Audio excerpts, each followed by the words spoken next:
കസ്റ്റമറെ നമ്മൾ ഒരിക്കലും വില കുറച്ച് കാണരുത്. ചിലപ്പോൾ കസ്റ്റമർ വരുന്നത് നമുക്ക് ഭയങ്കര അട്രാക്റ്റീവ് ആയിട്ടുള്ള ഒരു ഡ്രസ്സിങ്ങിലായിരിക്കില്ല, അല്ലെങ്കിൽ ചിലപ്പോൾ അയാളുടെ സംസാര രീതി ചിലപ്പോൾ നമുക്ക് അത്ര ഇഷ്ടമുള്ളതൊന്നും ആയിരിക്കില്ല. പക്ഷേ ഒരു കസ്റ്റമറെയും വില കുറച്ച് കാണരുത് എന്നുള്ളതാണ് ഒരു ബിസിനസ്സിൽ നമ്മൾ കീപ്പ് ചെയ്യേണ്ട ഒരു പ്രധാനപ്പെട്ട കാര്യം. കാരണം ഇന്ന് നമ്മളുടെ അടുത്ത് വരുന്ന ഈ ഒരു കസ്റ്റമർ ചിലപ്പോൾ ഒരു 100 രൂപയുടെ സാധനമായിരിക്കും വാങ്ങിച്ചിട്ടുണ്ടാവുക. പക്ഷേ അയാൾ ഹൈ പൊട്ടൻഷ്യൽ ഉള്ള ആളാണ്.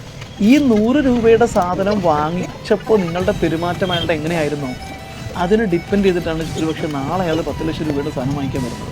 അതുകൊണ്ട് തന്നെ നമ്മളടുത്ത് വരുന്ന ഒരു കസ്റ്റമർ അയാൾ ഡ്രസ്സിങ് വെച്ചിട്ടോ അയാൾ വാങ്ങിക്കുന്ന വാല്യൂ വെച്ചിട്ടോ ഒരിക്കലും നമ്മൾ അണ്ടർ എസ്റ്റിമേറ്റ് ചെയ്തത്.